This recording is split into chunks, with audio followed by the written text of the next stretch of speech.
और अब बात करेंगे सीएए के विरोध में जो प्रदर्शन हुआ था उससे जुड़े हुए मामले को लेकर। प्रदर्शनकारियों को जो नुकसान की वसूली के नोटिस दिए गए थे उसको लेकर सुप्रीम कोर्ट में सुनवाई हुई और वसूली के नोटिस पर यूपी सरकार को फटकार जो है यहां पर लगाई गई।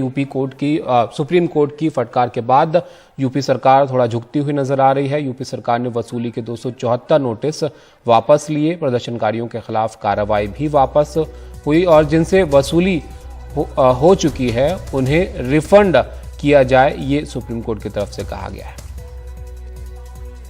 आशीष भार्गव हमारे सहयोगी हमारे साथ जुड़ गए हैं, ज्यादा जानकारी के लिए उनके पास चलते हैं। आशीष, रिफंड की बात जो है अब यहां पर आई है, जो वसूली हो चुकी है, क्या कहा गया कोर्ट में आज?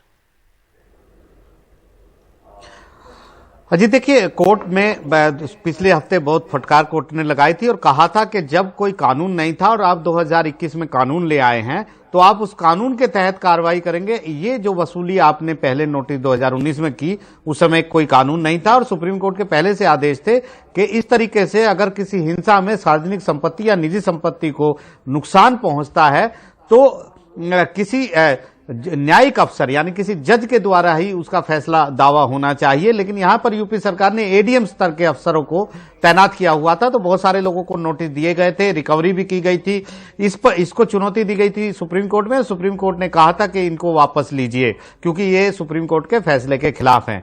तो इसके बाद सुप्रीम कोर्ट ने एक वक्त दिया था आज तक के लिए और आज यूपी सरकार यहां पर आई थी और यूपी सरकार ने कहा कि 274 नोटिस वापस ले लिए गए हैं, क्योंकि सुप्रीम कोर्ट ने सीधे चेतावनी दी थी कि अगर वो नोटिस को वापस नहीं लेगी तो सुप्रीम कोर्ट इन्हें रद्द कर देगा। सुप्रीम कोर्ट ने नाराजगी भी जाहिर की थी कि किस तरीके से न्याय प्रशासन चल रहा है। और इसके बाद अब सुप्रीम कोर्ट ने कहा है कि जिन लोगों से रिकवरी हो चुकी है उनको रिफंड भी किया जाएगा। हालांकि यूपी सरकार इसके लिए तैयार नहीं थी, लेकिन यूपी सरकार को झुकना पड़ा यहां भी। और हालांकि जो 2021 में यूपी सरकार इसे लेकर कानून लेकर आई है, न्यायिक अधिकारियों की नियुक्ति हुई है, दावा ट्रिब्यूनल बनाए गए हैं, उसके तहत वो स्वतंत्र रहेगी आगे कार्रवाई करने के लिए। लेकिन बहुत बड़ी राहत उन लोगों के लिए है जिनका दावों को जिनसे वसूली लोगों ने कर ली थी, सरकार ने कर ली थी अपने ही अफसरों को बैठाकर ऊपर, और अब उन लोगों को जिनको नोटिस जारी थे वो सब वापस हो गए हैं और रिफंड भी होगा। जी